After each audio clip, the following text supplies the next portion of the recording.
सर्वेभ्यः सुप्रभातम। छात्रों, इससे पिछले कक्षा में संधि पाठ को पढ़ाए थे। आज सेमुसी का अध्यापन कराएंगे। इसमें पाठ्यक्रम में द्वितीय पाठ स्वर्ण कारक यही दिया हुआ है जो परीक्षा के लिए उपयोगी है। प्रथम पाठ और दो और पाठ जो परीक्षा या परीक्षा के लिए नहीं है। तो आप स्वर्ण कारक पाठ को देखिए, अपने सामने पुस्तक खोलिए और उसको पढ़िए। पूरा कस्मिश्चित ग्रामे एका निर्धना वृद्धा स्त्री न्यवसत। पूरा शब्द हो गया प्राचीन काल में। पूरा मतलब पहले। प्राचीन काल में कस्मिश्चित ग्राम में किसी ग्राम में एका निर्धना वृद्धा स्त्री न्यवसत, एक निर्धन वृद्ध स्त्री रहती थी। इस वाक्य में एका निर्धना शब्द जो है उसमें एका शब्द विशेषण हो गया और निर्धना विशेष। एका निर्धना एक शब्द विशेषण हो गया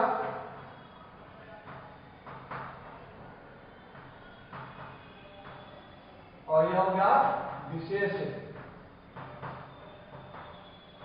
तो एका निर्धना वृद्धा न्यवसत। पुराने जमाने में किसी गांव में एक निर्धन वृद्ध स्त्री रहती थी। तस्याश्चयका दुहिता विनम्रा मनोहरा काशी। उस वृद्ध स्त्री की एक पुत्री थी जो बहुत ही विनम्र और मनोहर थी। एक समय माता स्थल्याम तंडुलान निक्षिप्त पुत्रीम आदेशत। एक समय माता थाली में चावल के टुकड़ों को रखकर पुत्री को आदेश दी, सूर्य तापे तंडुलान खगेभ्यः रक्ष। सूर्य की धूप में रखकर उसे और रखने के लिए कही और उसकी रक्षा के लिए उस चावल की रक्षा पक्षियों से रक्षा के लिए कही, अर्थात उस चावल को धूप में सुखाने के लिए कही। किंचित कालाद्यंतरम एको विचित्र काता। कुछ काल के अंतर्गत अर्थात कुछ समय के बाद विचित्र कावा, विचित्र रंग का जो पहले कभी नहीं देखा गया हो वैसा कावा समुद्रीय कामुक जगाम उस चावल के कण के नजदीक आ पहुंचा। नैतादृश स्वर्ण पक्षो रजत चंचु स्वर्ण काकस्तातया पूर्वम दृष्टा। नैतादृश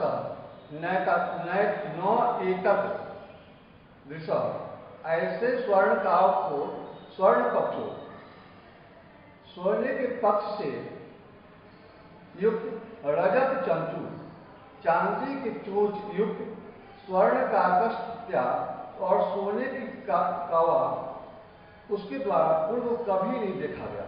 दृष्टा कभी नहीं देखा गया। तम तंडुलान खादंतम हसंतम च विलोक्य बालिका रोदुम आरभता। तम तंडुलान उस धूप में रखे हुए चावल के टुकड़ों को खादंतम खाते हुए, खादंतम में सप्तमी प्रत्यय हो गया, खाते हुए हसंतम हसंतश्च हतंश जो च विसर्जन है इसमें हतंश विलोक्य देखकर विलोक्य में लिया प्रत्यय है। विलोक्य बीज और लोक जो ये उपचार हो गया प्रत्यय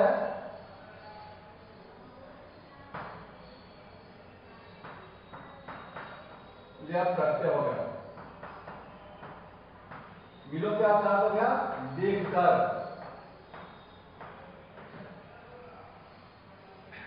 तो उस तम तंडुलान खा रहे, तो उस चावल को खाते हुए हंसते हुए विलोक्य देकर बालिका रोदतुम रोना आरंभ कर दी।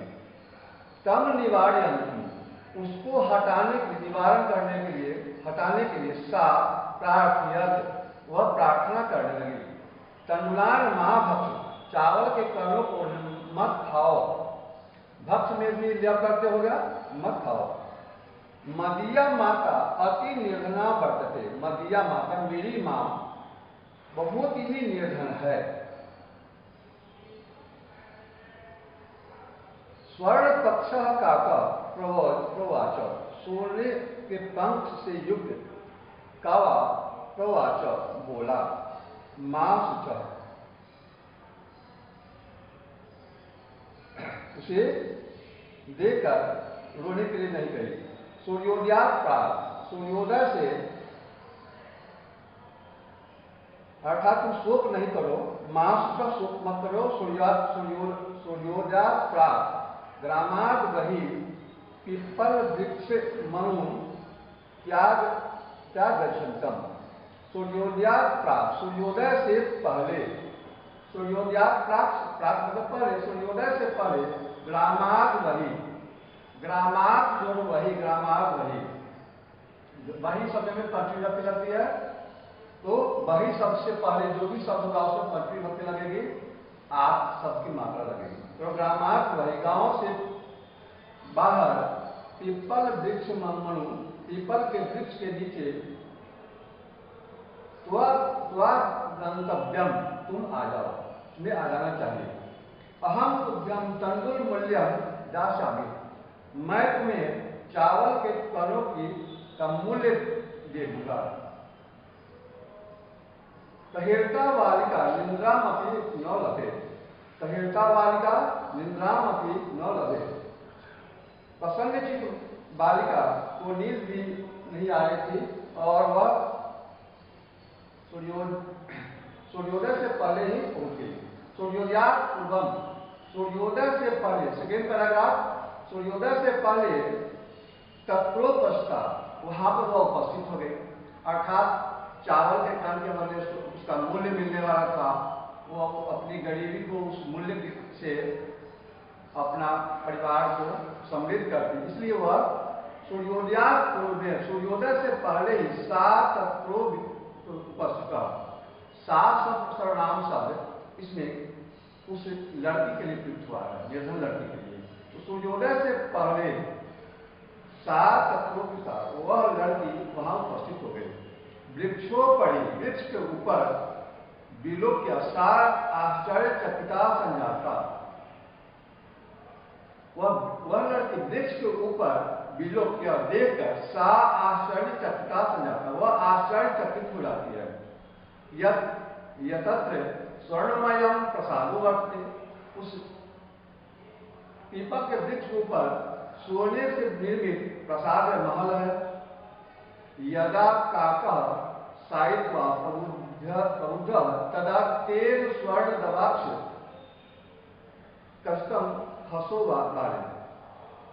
यदा काका, जब कावा साइत्वा सोकर प्रबुद्ध उठा, तदा तेन स्वर्ण दवाक्षा कष्टम हंसो वाला, उसे सोने की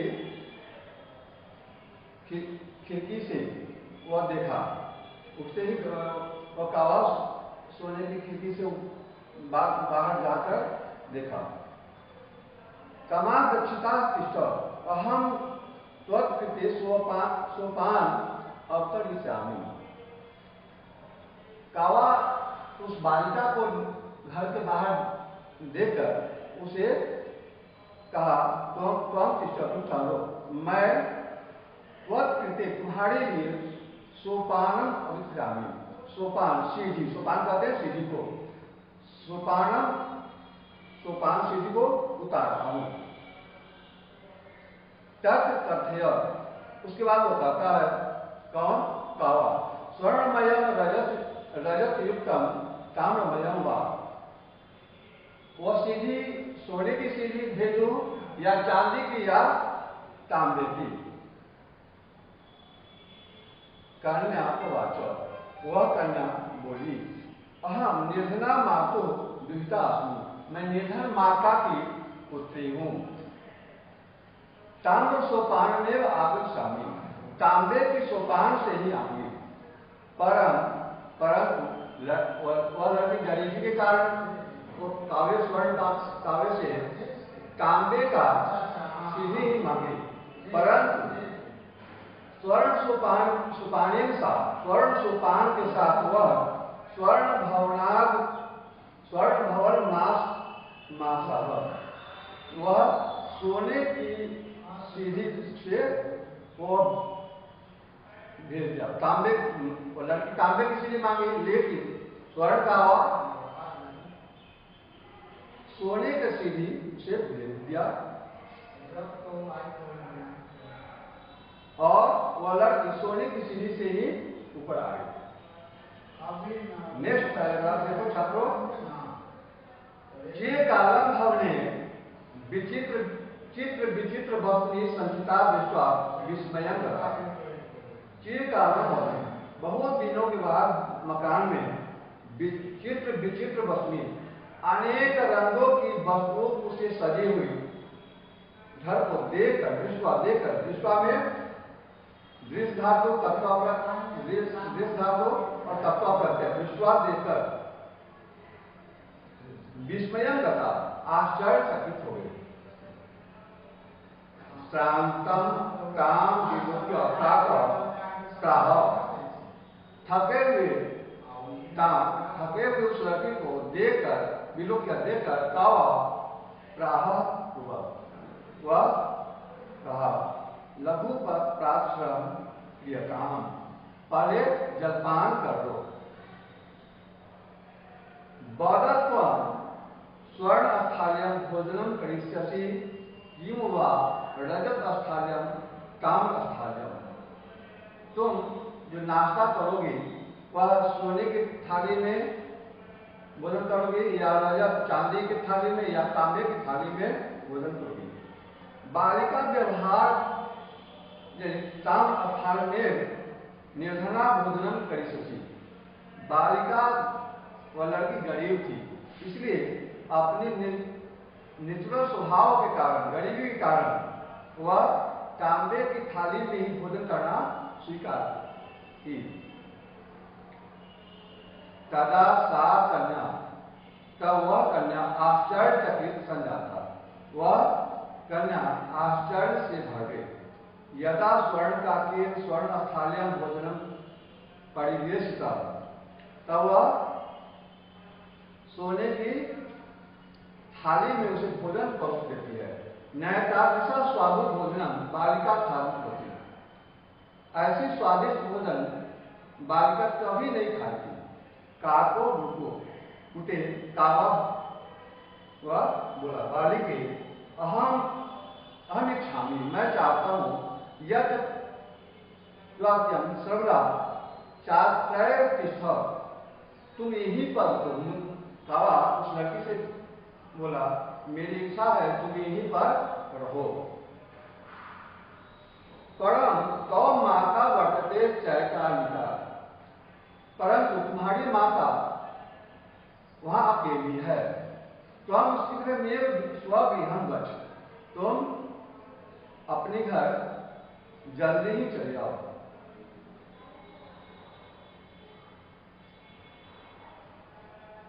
थर्ड पैराग्राफ। इत्युक्त्वा कक्षाभ्यंतरो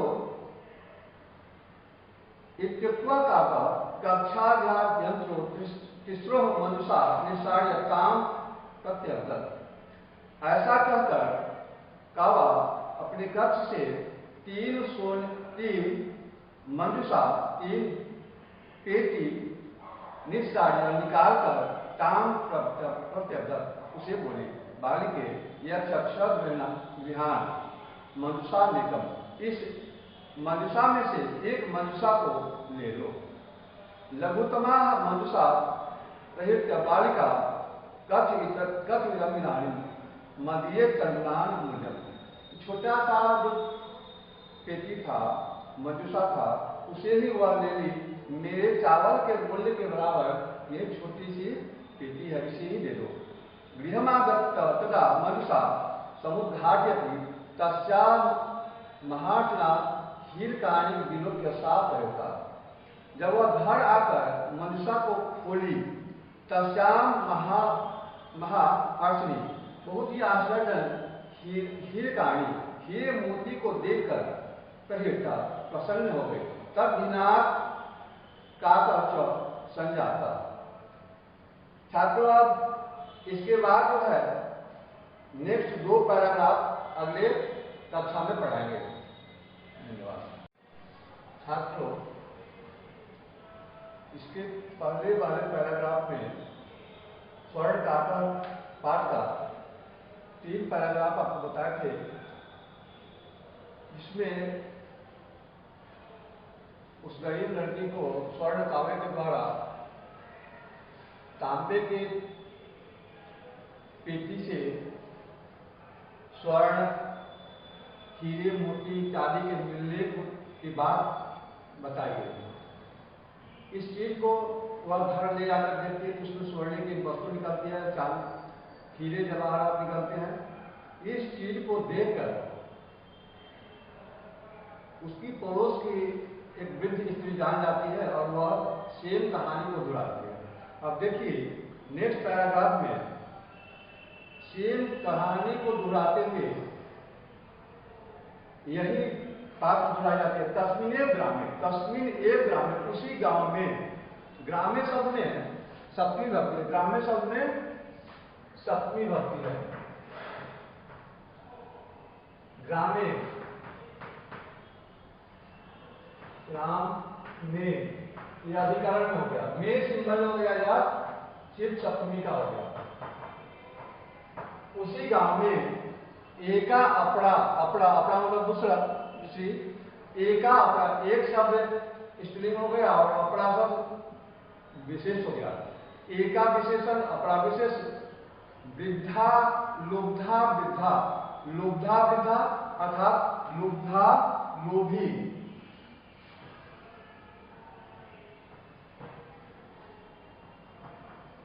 लुब्धा वृद्धा, तो लुब्धा हो गया, फिर एक विशेषण हो गया और या फिर विशेष हो गया। प्रायः विशेषण विशेष से आपको आगे पीछे होता है। तो लुब्धा वृद्धा नियमशः, उसी गांव में एक लोभी वृद्धा, लोभी बूढ़ी रहती थी। तस्या अपनी एका पुत्री आती, उस लोभी वृद्धा को भी एक पुत्री थी। ईर्ष्या सा तस्य स्वर्ण काकस्य रहस्यम अभिज्ञात होती। ईर्ष्या के कारण सा तस्य, वह लड़की, स्वर्ण काकस्य, स्वर्ण काव्य की रहस्यमयी बात को जान गई। स्वर्ण सूर्य ताप से, फिर उसी तरह से सूर्य के ताप में तंडुलान निक्षेप कर, चावल को रखकर, तया अपनी स्वसुता, वह अपनी पुत्री को रक्षार्थम युक्त, उस चावल के टुकड़े को सूर्य के ताप में रखकर और अपनी पुत्री को उसकी रक्षा के लिए नियुक्त कर दी। बोली तुम इसकी देखभाल करो। तथा स्वर्ण पक्ष, सोने की पक्ष से युक्त काकः तंडुलान भक्ष्यन, चावल के टुकड़ों को खाते हुए। भक्ष्यन में सत्री प्रत्यय हो गया। प्रायः जिस शब्द के अंत में अन की मात्रा, अन अंति अर्थ की मात्रा होती है, वह सत्री प्रत्यय होता है। तो भक्ष्यन, तो खाते हुए। तामपि तत्रैवाक कार्य, खाते हुए, वो खाने के बाद उसे भी वो वही बात दोहराता है। तुम भी उस पीपल के वृक्ष के नजदीक आकर, सुबह में आकर हमसे इस चावल के मूल्य को ले लो। प्रातः तथा प्रातः जो तत्र, इसमें आपको देखिए प्राकस्थ,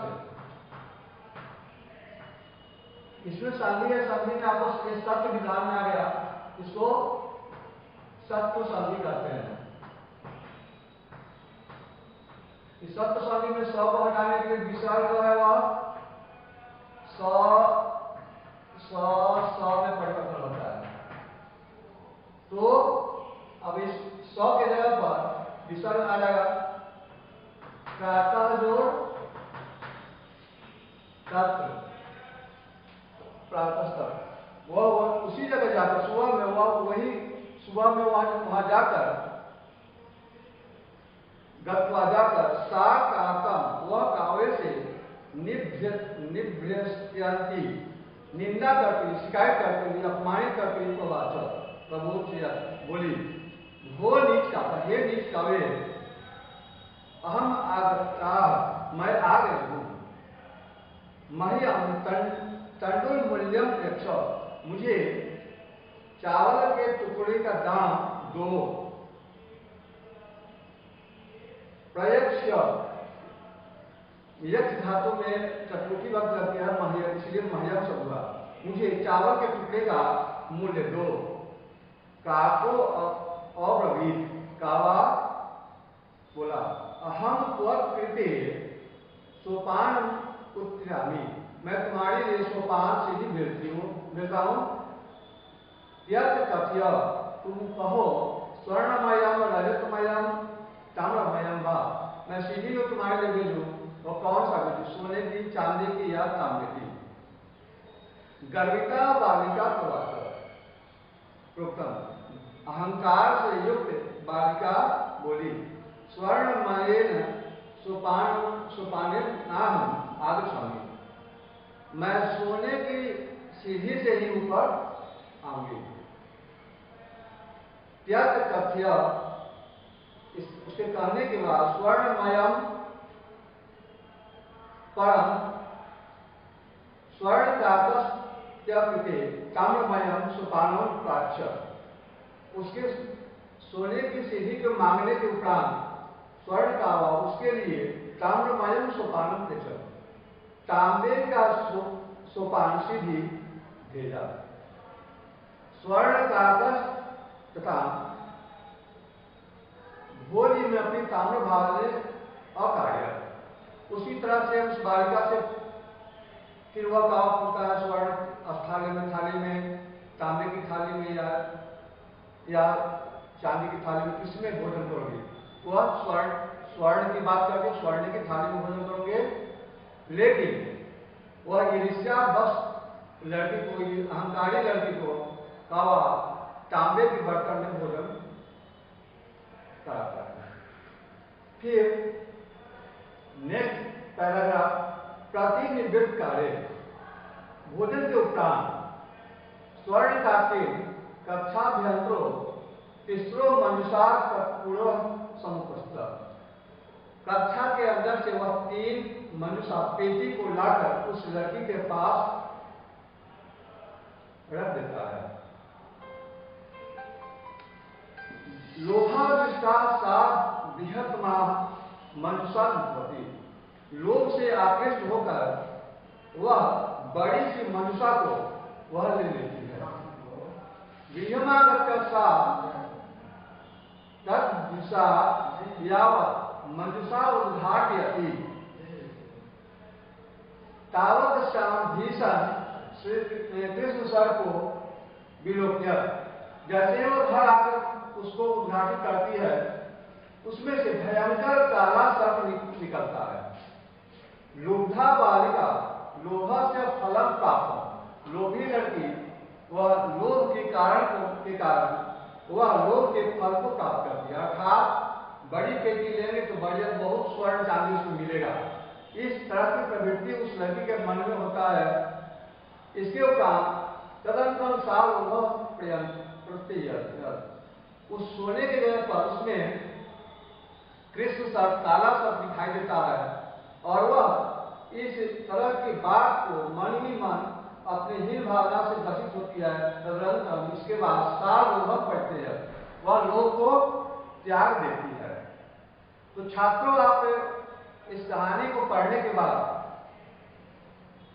आपको यह पता लग गया होगा, इस कहानी में दो तरह के पात्र का वर्णन है, एक लोभी लड़की और एक विनम्र लड़की, सुशील लड़की, जो स्वयं से संतुष्ट हो, जो अपने अस्तित्व को जानती हो, मैं क्या हूं। वह संतोषी लड़की को अच्छा फल प्राप्त होता है, सोने चांदी हीरे जवाहरात प्राप्त होता है, और लोभी को काला सर्प मिलता है। तो आप समझ गए होंगे, जो सत्कर्म करने के का परिणाम है, जो आप अच्छाई को मिलेगा, और लोभ घृणा इत्यादि करने से अपमान मिलता है, बुराई मिलता है। तो हमेशा सत्य का साथ देना चाहिए। धन्यवाद।